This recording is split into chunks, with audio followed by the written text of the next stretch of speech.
আপনারা দেখছেন হলদিবাড়ি টাইমস। মেকলিগঞ্জ উচ্চতর মাধ্যমিক বিদ্যালয়ে পুনরায় বিজ্ঞান বিভাগ চালুর দাবিতে মেকলিগঞ্জ উচ্চতর বিদ্যালয়ের ভারপ্রাপ্ত প্রধান শিক্ষক সুভাষ রায়ের নিকট স্মারকলিপি প্রদান করল মেকলিগঞ্জের নাগরিকবৃন্দ।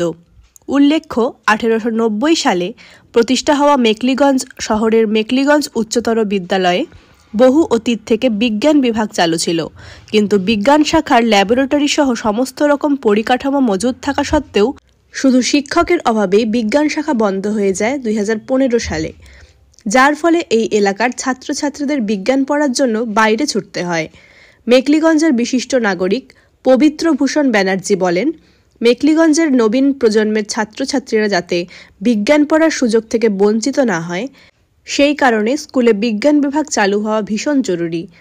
কিন্তু শিক্ষকের অভাবে বিজ্ঞান বিভাগ বন্ধ হওয়ায় বিষয়টি কিছুতেই মেনে নেওয়া যায় না।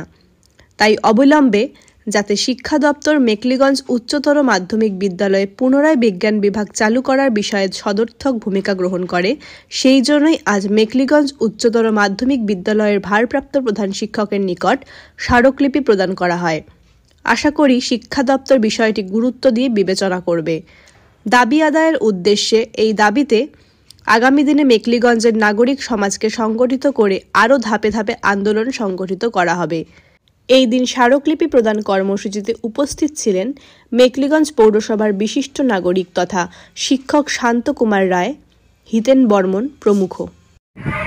আমরা এখানে এসেছিলাম, আমরা দীর্ঘকালীন একটা অসহ্য মানসিক পীড়ায় যন্ত্রণায় কাতর হয়ে আজকে এখানে এসেছিলাম। সেটা হচ্ছে মেকলিগঞ্জের আমাদের একমাত্র ভালোবাসার যে জায়গাটা মেকলিগঞ্জ হাই স্কুল, সেখানে দীর্ঘদিন ধরে সায়েন্সের বিভাগটা বন্ধ আছে।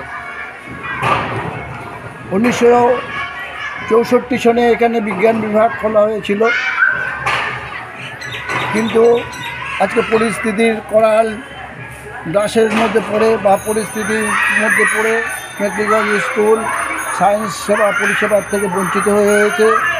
সেটাকে জানি পুনরুদ্ধার করা যায়, সেই জন্যে হেডমাস্টার মশাই সুভাষবাবুকে আমরা কায় মনোবাক্যে একটি ছোট্ট লিপির মাধ্যমে আমাদের এই ক্ষতর উপশমের ব্যবস্থা করবার জন্য অনুরোধ করলাম। আশা করি আমরা সবাই মিলে এই মুভমেন্টটাকে বা আন্দোলনটাকে বা এই দাবিটাকে বাস্তবায়িত করে মেকলিগঞ্জের আমাদের উত্তরসূরিদের আবার বিজ্ঞানের আলোতে আলোকিত করবার জন্য অনুপ্রাণিত করতে পারব, এবং এটা যদি করতে পারি তাহলে আমাদের মেকলিগঞ্জবাসী হিসাবে জীবন ধন্য হবে।